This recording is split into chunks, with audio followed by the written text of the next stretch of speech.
Quiet Storm and Mr. Speaker. Tiffany, great job. The other artists, show some love, y'all. Show some love. Man back there shopping like he at Walmart now. You don't even sit down into the show. All right. I'm going to start off tonight. I'm going to do a little bit. Y'all guys relax. I'm going to start to sing. I'm going to sing a song to a special wife of mine over here. I got to work on it, so bear with me. Y'all ready? Singing. Okay,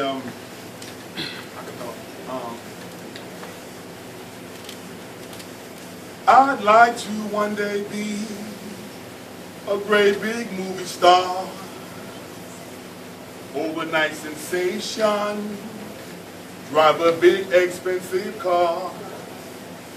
I would buy you everything your little heart desire. These things I do 'cause I'm so in love with you.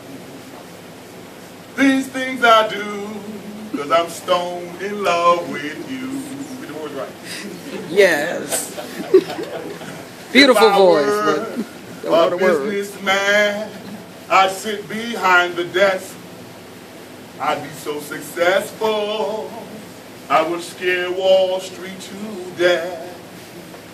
I would call a meeting of the press to let them know I did it all 'cause I'm stone in love with you. I did it all 'cause I'm stone in love with you.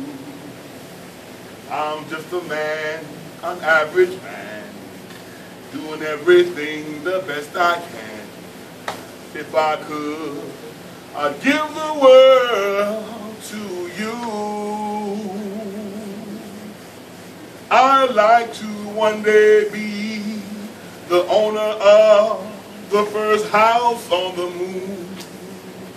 There would be no neighbors and no population boom. I guess you say that all I do is dream my life away. I guess it's true, 'cause I'm stoned in love with you. I guess it's true, 'cause I'm stoned in love with you. I guess it's true, 'cause I'm stoned in love with you. In the back, show some love, y'all. Oh, Mac. Oh, Mac. You got me showing me a video of these old songs. Now you got me running around trying to sing. Top him. I got some glasses in this bag. Scene. I was doing poetry. And I haven't touched this book in a couple of years, so I want to start up with a couple. Okay. I'm doing a triple threat tonight. Singing, poetry, and then some comedy, right? All right? So I read you got just a couple of poems in that I wrote a couple of years ago. And one thing is the acknowledgement that I wrote. It said, if all the trees on earth were made into pens, and the oceans supplied the ink, augmented by 7 more oceans, the words of God would not run out. My introduction, I just read, I was crying today almost when I read this. Poetry is your opportunity to express how you relate to or feel about what has approached your soul. Many will try to tell you how to express yourself and what your format should be. The most important ingredient is your true feelings, delivered to the paper without ambiguity. You have a voice and it has value. The only failure you can really have is to keep your feelings hidden in the darkness of silence. My poems have taught me more about myself than the documented accounts of my life.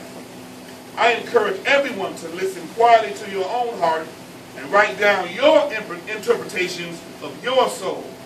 You will find a guiding light to help you see your world more clearly. you can rise above any station and work through the existence you are in.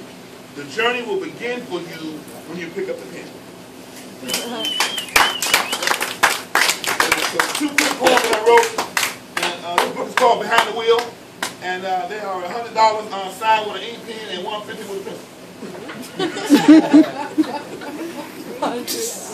and this is what motivated me to write this book. Because I do real estate and I drove around all day long. So behind the wheel, you know how you drive, your ideas come to you all the time? That's what it's about. Behind the wheel where your inspiration comes. You know, you driving by yourself, you got a good buzz coming to compliment on you.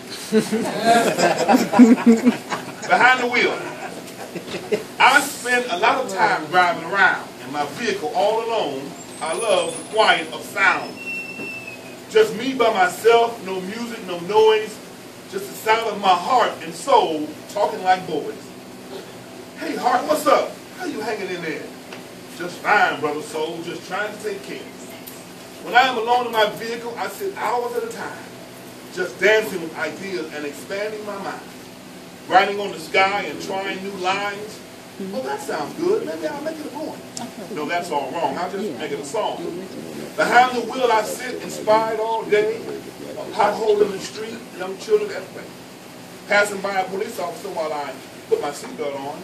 A driver on the street displaying road rage. A fat man in a car with a cheeseburger sprinkled with sage.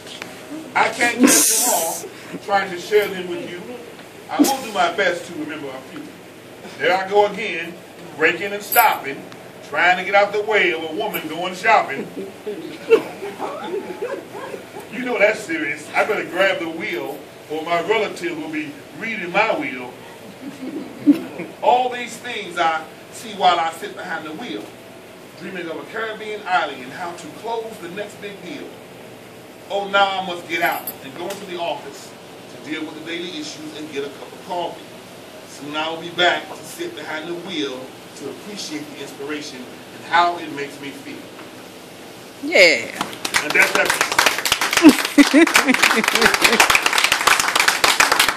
I like when folks say that. And that's that piece.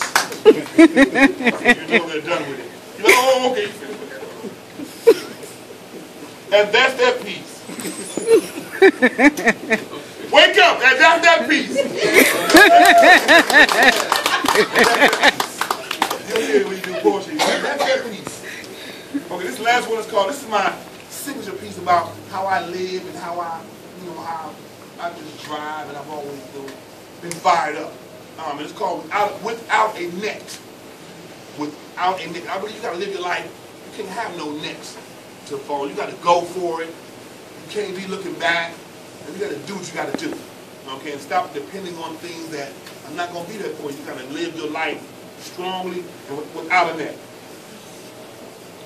So you say you live your life boldly. You say you're not afraid of the pitfalls and the downfalls and the consequences of life. So you step away from the way society has it set up because you're fed up. Now you're out on your own trying to make it and the pressure never lets up. So you can't be the type who doesn't like to get up and do what it takes to stay up. So living your life without a net will keep you straight up. You're stuck on your 9 to 5 saying you're tired of the man's way. But you're not willing to do what it takes to survive in the world without a net. Yeah, you may be smart enough. And you may even have what it takes to succeed. So what stops you from doing what it takes? It's the net. You need to feel secure in a world without security. Yeah, you may be smart enough and you may be big enough, but your heart ain't strong enough to live your life without a net. Sometimes the world seems unfair because you're not playing it right. Your true feelings never come out of your mouth because you're not saying it right. Afraid to live your life the way you want to live it because your mind won't release you from your dependency on needing to live over a net. Working for yourself or doing your own thing for a living requires a different kind of individual. One willing to take the necessary risks, to do the necessary labor, make the necessary sacrifices so that the soul feels necessary, and in the end believe the life they lived was necessary. So those of you working at 9 to 5 and complaining all the time, doing what you got to do to pay those bills, I ain't mad at you. Living with the net is living with a false sense of security. believing that someone or something other than your Creator can help you when you're falling. Believing that your boss, who can't even get you to come to work on time or get you to change your nasty attitude, is going to help you. Believing that your grandmother's savings account, which she slaved for years, and your mama and them have been dipping in to pay your fitness child care, is there to save you. Believing that your church family or whatever organization you belong to will be willing to dig into their funds to pay your bill to catch you up. Believing that no matter how trite or lazy you are, and no matter how unwilling you are to save yourself, you believe that if you cry and boo-hoo, someone will catch you. Always. If you choose to live this lifetime, then live this lifetime. Because you cannot live your life over a net. You have got to jump. And that's that piece.